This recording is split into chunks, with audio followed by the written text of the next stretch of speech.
ክርስቲያን እንድትሆኝ ኢየሱስ ክርስቶስ ወይንም የቀደሙት ነብያት መጀመሪያ ሙሴ ጳውሎስ ሙሴ ያዘዘው መጽሐፍ አትቀበሉ ብሏል ያልከው ማስረጃ ስጠኝ። አዎ መርገም ነው ብሎ ያንን ህግ ገልጾታል ስል ነበር። ሚውት አታድርጓት ቅድም ስል ነበር። አምጣ መረጃው አምጣ። ጳውሎስ የሙሴን መጽሐፍ አትቀበሉ ብሏል ብሎ ዋሽቷል። መርገም ነው ብሎታል ብለናል። ላሳይሽ ነው ናይ የሙሴን መጽሐፍ ነው መርገም ያለው። ተመልከቱ ምን እንደሚል ማለት ነው። መርገም ነው ብሎታል። ቆይ የሙሴን መጽሐፍ አትቀበሉ ብሏል። አትሰማም እንዴ? ለምን ትደረጋለሽ? ሚውት አታድርግ። የሙሴን መጽሐፍ አትቀበሉ ብሏል። አንበቤ ቁጥር 13 አንተ ራስህ አንብብ። በእንጨት ይኸው ተመልከቱ። እኔ ላንብብልህ ችግር የለውም። ምን ብሎ እንዳመጣ ተመልከቱ። እሺ በእንጨት ሂራ ምን ያደርጋችሁ? ምናችሁ ነው? እሺ ተቀጥ እሺ ወይ አንተ አንብበው። ጳውሎስ የሙሴን መጽሐፍ አትቀበሉ ብሏል ተናግሯል ነው ያለው። እሺ አትዋሽ ላይ መርገም ብሎታል። ያን ህግ ስንል ቀይ ያላምብ ማስረጆ ብሎ ያመጣው ቁጥር 13 ላይ ነው። በእንጨት የሚሰቀል ሁሉ የተረገመ ነው ተብሎ ተጽፏል። ክርስቶስ ለኛ እርግማን ሆነ የሚለውን አመጣ ማለት ነው። ጨርሽ አንተ ነሽ ላም አያጨነቀው ነው። አንበ በስነሳ ከኛ አይደለች እንዴ? አዳምጪ። እሺ 13 ነው አንብቤ ያልክን 13 ነው አንብቤልሃለሁ። አልጨረስሽም። ለምን ትዋሻለሽ? እዚህ አይደለም 13 ነው 13 አንብቤ ያልክን 13 አንብቤልሃለሁ። ቀጥል። አንብቤው ላይ ያው ልስማሽ። ወደዛ ጠጋ አድርግ። ስንተኛ ነው ማነበል? 13 ስንተኛ ነው ማነበል? 13 እሺ ረቀራቅ አድርገው። በእንጨት የሚሰቀል ሁሉ የተረገመ ነው ተብሎ ተጽፏልና አለ። ኦኬ ከዛ ክርስቶስ ስለኛ እርግማን ሆነ፣ በሕግም እርግማን ዋሽቶናል ይላል። 13 ከሕግም እርግማን ዋሽቶናል። እኮ ከሕግም እርግማን ዋሽቶናል። ስለዚህ የሙሴ መጽሐፍ አትቀበሉ ያልከውን አምጣ ማስረጃ። የሙሴን መጽሐፍ አትቀበሉ ብሏል ጳውሎስ ያልከውን ማስረጃ አምጣ። ለብዛ ውሸታም እንደሆን ህዝቡ ይስማ ማለት ነው። አምጣ ማስረጃ። ምክንያቱም ታወራው ክርስትና ላይ ስለሆነ ውሸት አለ። አምጣ ማስረጃ ነው ያልኩህ። ማስረጃ አምጣ። ጳውሎስ ላይ ዋሽተሃል። ጳውሎስ ላይ ዋሽተሃል። አምጣ ያመጣኸው ማስረጃ። እንደዛ አይደል? አትወጫትም ወላሂ አትወጭም። ዛሬ ይሄን በደንብ ሳናወራ አትወጭም። በእንጨት ላይ ደንግጣቸዋል። በኢየሱስ በእንጨት ላይ የሚሰቀል ሁሉ ይውት አታድርግኝ። እሺ አሁን በቃ አዳምጪ። በእንጨት ላይ የሚሰቀል ሁሉ የተረገመ ነው ተብሎ ተጽፏልና ክርስቶስ ስለ እኛ እርግማን ሆኖ ከምን እርግማን ዋጀን ነው የሚለው? አንብቢያችን ከሕግ እርግማን አስቀድሞ የተሰጠ ከዛ ከተሰጣቸው ከሕግ እርግማን ዋሽቶና ይላል እንጂ የሙሴ መጽሐፍ አትቀበሉ አላለም። አየህ አንተ ውሸት ተናገርክ። በጣም የማመሰግነው በክብር ጥያቄን ስለመለስክልኝ። እስኪ ስለ እስልምና የሆነ ነገር በለኝ። በእርግጥ እስልምና ትክክለኛ ሃይማኖት እንደሆነ አውቃለሁ፣ ግን የሆነ ነገር በቃ የሚያሳምን የሆነ ነገር በለኝ። ኢስላም ብሎ ማለት ከቃሉ ስንነሳ አልኢስቲስላሙ ሊላሂ ወህደህ ወልኢንቅያዱ ለሁ ቢጣዓ ወልኹሉስ ሚነ ሽርክ ወልበራአት ሚን አህሊህ ከዛሊክ። ኢስላም ብሎ ማለት ለአንድና ብቸኛ ለሆነው ፈጣሪ ራስን ማስገዛት ማለት ነው። ለእርሱ ብቻ በእርሱ ላይ ቅንጣትን ሳታጋራ። በኢስላም ላይ ትልቁ ጸጋ ይሄ ነው። ወደ ማንም አትሄድም። አንድና ብቸኛ ነው በማንነቱም በምንነቱ። ለእርሱ በቀጥታ ነው ማንኛውንም ኃጢአትህንም ሁሉ የምትነግረው። በሁሉ ነገር ላይ የምታማክረው እርሱን ብቻ ነው። ሙሐመድ ሆይ ፍጥረታቶች ስለኔ ከጠየቁህ እኔ ቅርብ መሆኔ ብቻ ንገራቸዋለሁ፣ ወደ አንተ ይምጡ አላለም። አንተን ካለመኑ በአንተ በኩል ካልሆነ አልቀበልም። በሸሆች በሀገረ መሌ ምናምን በመልአክ ምናምን አይሰማም። በቀጥታ እኔ ብቻ ለምኑኝ አለ። ለማንኛውም ባሪያው የከፈተው በር እሱን ብቻ ነው። ሌላን ማንንም አላደረግም። አያችሁ፣ መልአክ ይሁን የፈለገ ይሁን ቢጸድቅ ለራሱ ነው። ነብይ ይሁን ቢጸድቅ ለራሱ ነው። ማንንም አካል በመካከል እንዳታስገቡ ብሎ እንዳውም አዞናል። በቀጥታ እኔን ጥሩኝ አለ። በቃ ነብያቶች የሚያደረጉት ይሄን ብቻ ነው። ነብያቶችም ወደዚያ ወደ አንድ አምላክ ብቻ ነበር አምልኮን የሚሰሩት። ህዝቦቻቸውን የሚያዘዙት በዚህ ነው። ውድዑኒ አስተጅብ ለኩም ይላል አላህ። እኔን ብቻ በቀጥታ ለምኑኝ እኔ እቀበላችኋለሁ አለ። ይታቻል ወኢዛ ሰአለከ ዒባዲ ዐኒ ፈኢኒ ቀሪብ ኡጂቡ ደዕወተ ዳዒ ኢዛ ደዓን ፈልየስተጂቡ ሊ ወሊዩእሚኑ ቢ ለዐለሁም የርሹዱን ይላል። ሙሐመድ ሆይ ባሪያዎቼ ስለኔ ከጠየቁ እኔ ቅርብ መሆኔን ብቻ ነገራቸዋል። በቀጥታ ከኔ ጋር ብቻ ግንኙነት ያድርጓል። አንደኛ ይሄ ነው። ኢስላም ማለት ይሄ ነው። እርሱን በብቸኝነት መገዛት፣ በእርሱ ላይ ቅንጣትን ሳታጋራ አምላክ በነቢያት በኩል ያዘዘህን ትእዛዛት መፈጸም ነው። ታቻለ ያን ሁሉም ነቢያት ወደዚህ መንገድ ነው የተጣሩት። ይህን መንገድ ለተከተለ ሰው ምን አለው ከተባለ በምድር ላይ ከጥመትና ከተሳሳተ ሰይጣናዊ መንገድ የሚጠብቅ የሆነ ብቸኛው መንገድ ነው አላህ በነቢያት በኩል ያወረደው መንገድ። በቀጣዩ ዓለም በቀጥታ ጀነት እንድትገቡ የሚያደርጋችሁ ብቸኛው አምላክ በነቢያት በኩል ያሳወቀን መንገድ ነው ኢስላም። ታቻለ አላህ በቁርአን ላይ ሲነግረን ምን አለ? ኢነ ዲነ ዒንደላሂ ልኢስላም ይላል። ከእኔ ከአምላካችሁ ከአላህ ዘንድ ቀጥተኛው ትክክለኛ ሃይማኖት እስልምና ብቻ ነው። ወመን የብተጊ ገይረ ልእስላሚ ዲና ፈለን ዩቅበለ ሚንሁ ወሁወ ፊል አኺረቲ ሚነል ኻሲሪን አለ። ከእስልምና ውጭ ሌላን ሃይማኖት የፈለገና የተከተለ ሰው ያ ሃይማኖቱ ከኔ ዘንድ ተቀባይነት የለውም ነገ አለ። ይልቁንስ ከከሰሩት ሰዎች ከገሃነም ሰዎች ይሆናል ብሎ ተናግሯል ከወዲሁ። ነቢያቶች ሁሉ እንዳለ ለአንዱ አምላክ ብቻ ታዛዥ ሁኑ፣ ሙስሊሞች ሁኑ እያሉ አዘው ነው የሄዱት። ያዕቆብ ለልጆቹ ምን አላቸው? ወያዕቁብ ያ በኒየ ኢነላህ አስጠፋ ለኩም ዲን ፈላ ተሙቱነ ኢላ ወአንቱም ሙስሊሙን። ያዕቆብ ምን አለ? ልጆቼ ሆይ አላቸው። 11 ልጆች ነበሩት። አደራ አምላካችሁ አላህ አንድ ሃይማኖትን ብቻ ነው የመረጠላችሁ ሙስሊሞች ሆናችሁ እንጂ እንዳትሞቱ አላቸውም ይላል። ልጆቹስ ምን አሉ? ሙስሊሞች ነን ብለው ተናገሩ።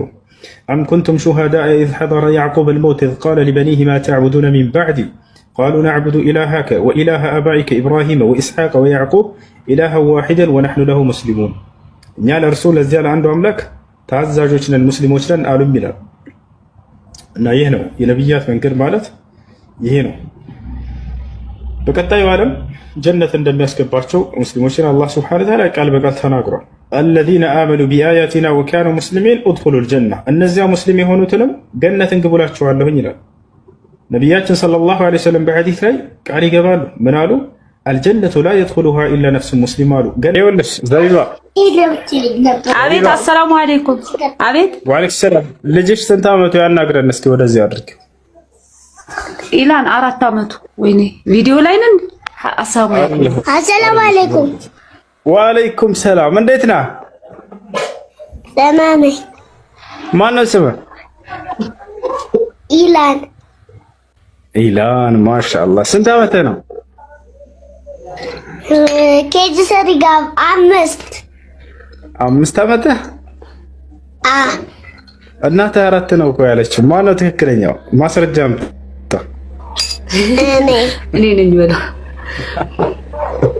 ማሻአላህ። ቁርአን ትቀራለህ? እስኪ ቁርአን ቅራ። እስኪ ቅራ። አብዱላሂ ሚነሽ ሸይጧኒር ረጂም ቢስሚላሂ ረህማኒ ረሂም ማሊኪ የውሚዲን ኢያከ ነዕቡዱ ወኢያከ ነስተዒን ኢህዲነል ሲራጠል ሙስተቂም ወለዷሊን አሚን። ማሻአላህ ማሻአላህ። ጎበዝ ነህ ማለት ነው አይደለ? አዎ ጎበዝ። ማሻአላህ ማሻአላህ ጎበዝ። አሰላሙ አለይኩም ውሱ። ጥያቄ ነበረኝ። ወይኔ ላይቭ ላይ እንደገባው እኮ አላወቅኩም። እሺ ጥያቄሽ ምንድን ነው? ይኸው የመጀመሪያ ልጅን ሳውዲ ሁኜ ስወልድ ማለት ነው በእስር ቤት ነው የላኳት እና የ3 ወር በሰላም እናቴ ጋር ከገባች የ3 ወር ጾም ተሳልኩኝ። ከዛ ደግሞ ቀዷ ምናምንም ነበር ነበረብኝ 6 ወር ሆነና አልቻልኩም፣ አልጾምኩት። በጣም በዛብኝ። 11 ዓመቱ ጾሙ ቁጭ ብሏል። እና ሌላው ጥያቄ ደግሞ ይሄ በየወሩ ፔሪዳችንን ስንጨርስ ልክ ሶላት ስጀምር እኔ 7 ቀን አላህ ያኮረፈኝ ነው የሚመስለኝ እና ተጣጥቤ ስጀምር ይሄው አላህ እንግዲህ መጣሁ በለኝ ብዬ ነው ሶላቴን የምጀምረው። እንዴት ነው ይሄ ነገር? አላህ አላኮረፈሽም። እንደሱ አይባልም። አላህ ሱብሓነሁ ወተዓላ ኩራፊ የሚል ባህሪ የለውም ሲጀመር። አላህ ስብሐነሁ ወተዓላ ስለራሱ የተናገራቸውን ባህሪያቶች እኛ እናጽድቅላት። አላህ ስብሐነሁ ወተዓላ ይሄን ነገር በአንቺ ላይ የደነገገው ስለምትወልጂ ነው። የወር አበባ መምጣት በሴቶች ላይ ፈርቶ የሆነ ድንጋጌ ነው። ምንም በእናንተ ጥፋት የመጣ ነገር አይደለም። ነቢያችን ሰለላሁ ዐለይሂ ወሰለም ስለ ወር አበባ ደም መምጣት ሲጠየቁ ሱኢለ ረሱሉላህ ሰለላሁ ዐለይሂ ወሰለም አኒል ሐይድ ፈቃል ሃዛ አምሩን ከተበሁ ላሁ ዐላ በናቲ አደም። አላህ ሱብሓነሁ ወተዓላ በምን የወር አበባን በሴት ልጆች ላይ ሊያመጣው እንደቻለ ነቢያችን ሰለላሁ ዐለይሂ ወሰለም ሲጠየቁ ምን አሉ? ይህ አላህ በአደም ሴት ልጆች ላይ የደነገገው ድንጋጌ ነው አሉ። ኮሜንት ላይ እርግማን ነው ይላል። እሱ በእናንተ እምነት፣ በክርስትና እምነት ሴቶችን አላህ ረግሟቸው ማለት ነው፣ እግዚአብሔር ረግሟቸው የወር አበባ እንዲያዩ ያደረጋቸው ሔዋን በሰራቸው ምክንያት ማለት ነው። ረገማት ይላል። እዚያ የወር አበባ እንድታይ ተደረገ። መርገም ነው የወር አበባ። በእስልምና ግን የእርግምና ውጤት አይደለም እሱ። እንደ አጠቃላይ በዚያ ምክንያት ሴት ልጅ እንዳውም በሚደርስባት መከራ፣ ስቃይ በወር አበባ ምክንያት ከአላህ ስብሐነሁ ወተዓላ ዘንድ አጅር ምንዳ ታገኝበታለች።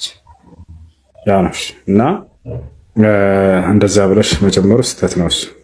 ሁለተኛ ሌላኛው ነገር የመጀመሪያው ቀባ አውጪ እህት፣ ቀባ አውጪ በተቻለሽ ጊዜ እያቆራረጥሽ ቢሆን ቀባ ማውጣት ግዴታ በአንድ ጊዜ በተከታታይ መሆን አይጠበቅበትም። አይ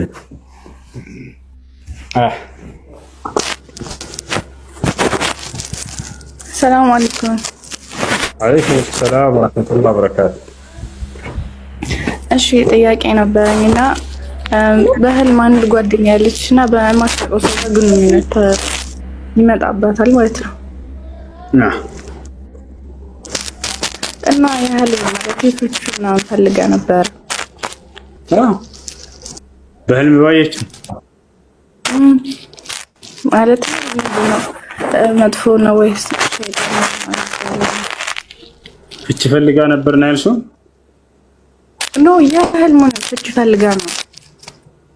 አንድ ብቻ ነው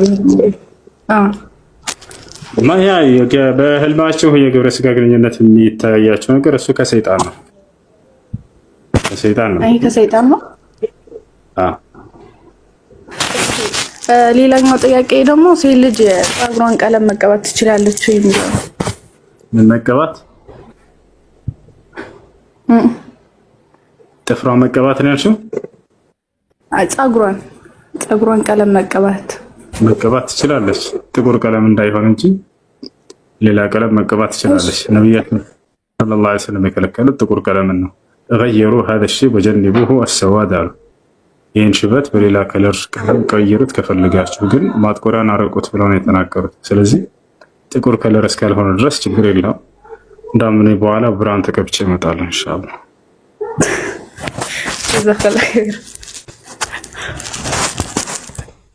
ጥያቄ ያለ ከቤት? እሺ ኡስታዝ አንዴ ነው ጨርስ። ወይስ ተራብ ጥያቄች ምንድን ነው? ከባለቤቴ ጋር ተለያይቼ ነበርና አሁን ላይ ደግሞ ረጃቷ ላይ ስንለያይ ግን ገንዘብ ምናምን ሰጥቼ ነበር በጣም። እሺ ከተፋታችሁ ምን ያክል ጊዜ ሆናችሁ? 2 ወር። እሺ ረጃቱ ካለ በልሻለሁ ካለ ያንን ገንዘብሽን ሊመልስ ይገባል። ገንዘቡን መመለስ አይፈልግም፣ ጠፍቷል። ያ መመለስ አለበት። ያንን የወሰደብሽን ሐቅሽን ወስዶ ከሆነ ያንን መመለስ አለበት። አይ እሱም መመለስ ካልቻለስ ችግር የለውም። ያው ያንን ቀስ ብሎ እንዲመለስ አድርጊው እና ተመላለስ፣ ችግር የለውም። በዒዳ ጊዜ ረጃት ካለ ኒካሁ ይመለሳል። ያ ግን ሐቅሽ ነው፣ መመለስ አለበት እሱ። ያንን አልሰጥም ቢል ወንጀለኛ ይሆናል ከአላህ Subhanahu Wa Ta'ala ዘንድ። እሺ ኦኬ።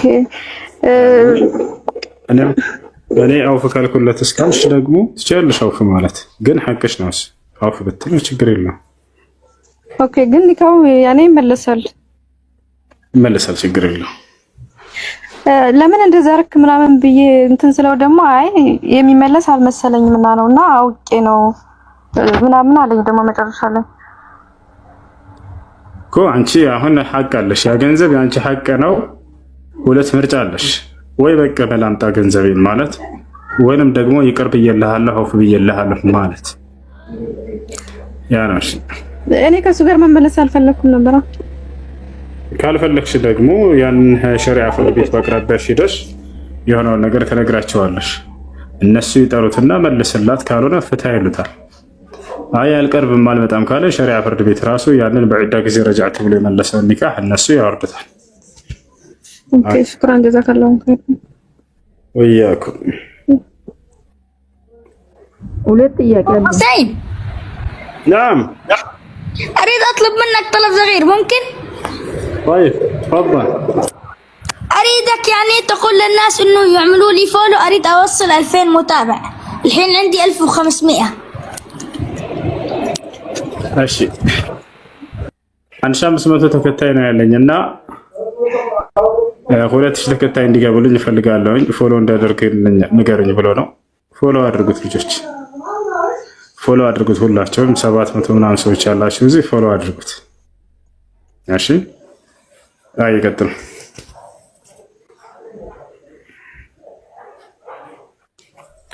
ያቀለ ይቀጥል። ይኸውልሽ ሌላ 50 ጊዜ ይሆናል ሌላ ኩልሽ ጥያቄ ያለኝ እያልሽ እየጻፍሽ ነው። መግባት ካልቻልሽ ጥያቄውን አስቀምጪውና ኮሜንት አቋርጥ። እሺ ወአለይኩም ሰላም። ጥያቄያችሁ ምንድን ነው? ልጠይቅ። ሁለት ጥያቄ አለኝ። አንደኛው ጥያቄ የሙስሊም ነፍስ ሰማይ ላይ ነው የሚኖረው ይባላልና ሰባቱ ሰማይ ላይ ያሉት ነብያት ነፍሳቸው እነሱ አብሮ ከሌላ ከሙስሊሞቹ ነፍስ ጋር አይሆንም?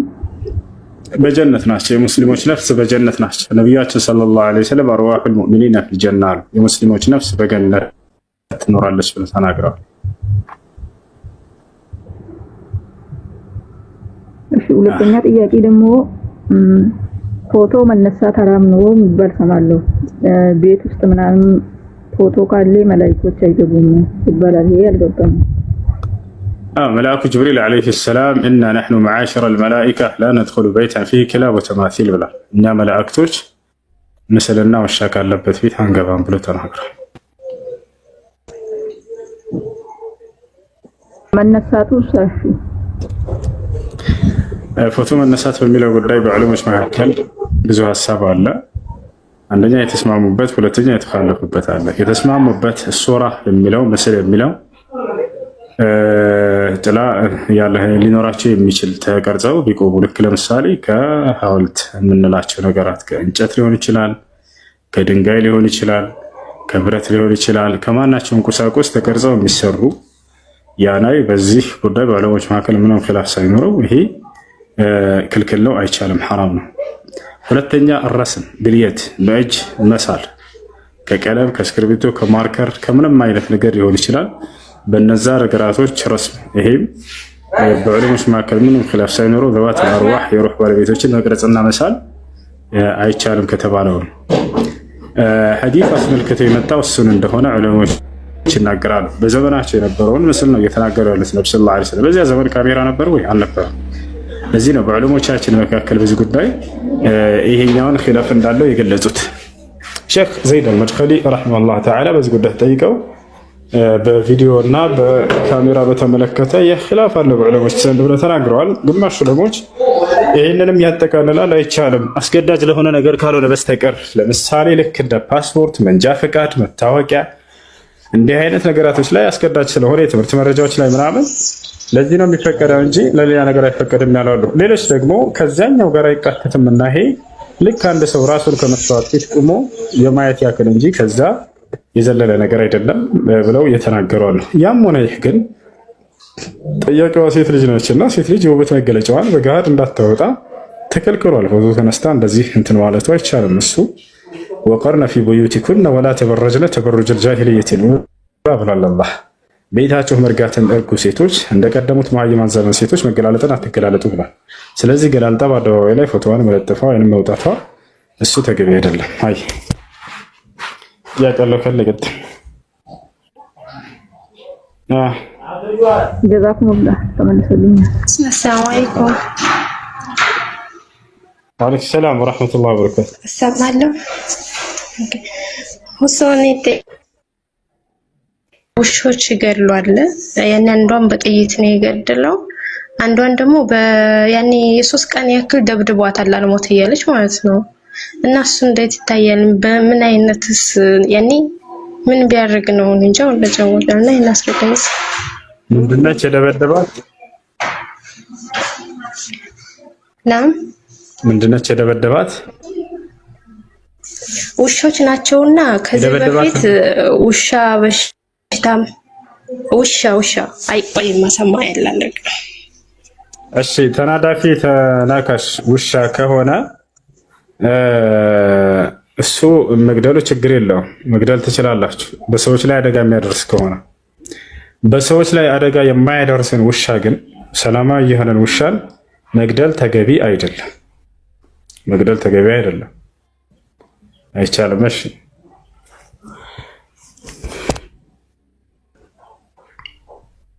ጥያቄ ያለው ካለ ይቀጥል።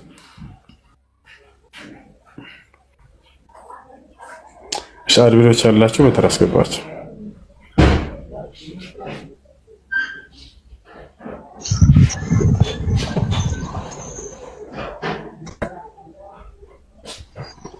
ጥያቄ አለኝ። እሺ ጥያቄ ምንድነው? እኔ ሙስሊም ነኝ እና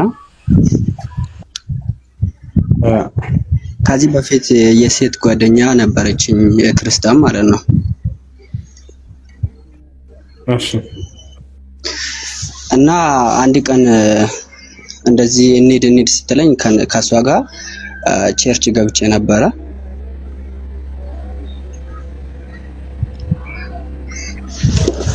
እሺ እና እዛ ከገባኝ በኋላ ዝም ብዬ ነው ገብቼ ተቀምጬ፣ ሰዓቱ ሲደርስ አብረን ወጣን። ከዛ በኋላ ጸጸተኝ። ግን እየጾምኩ ባለፈው ረመዳንም ጾሜ ነበር፣ አሁንም ይሰግዳለሁ። ግን እስካሁን ድረስ በቃ በውስጤ ላይ ጥያቄ ሆነብኝ። ከፈርኩ በሚለው በጣም ውስጤ ላይ ቁጭት ፈጠረብኝ። ቤተክርስቲያን ሄደህ አምልኮ ሰርተሃል ወይንስ አልሰራህም? ዝም ብለህ ቁጭ ብለህ ነው የወጣኸው አይደል?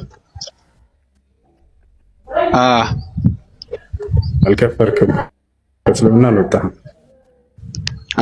አልወጣሁም። ጥያቄ ምንድን ነው? እና እዛ ገብቼ እሱ ምናልባት ያስወጠኛል በሚለው ነው እዛ ገብቼ መውጣት የራሱ ከእስልምና ያስወጠኛል በሚለው ፈርቼ ነው። አያስወጣህም። ከቤትህ አስወጥቶ ቤተክርስቲያን ውስጥ ነው ያስገባህ። እስልምና አላስወጣህም።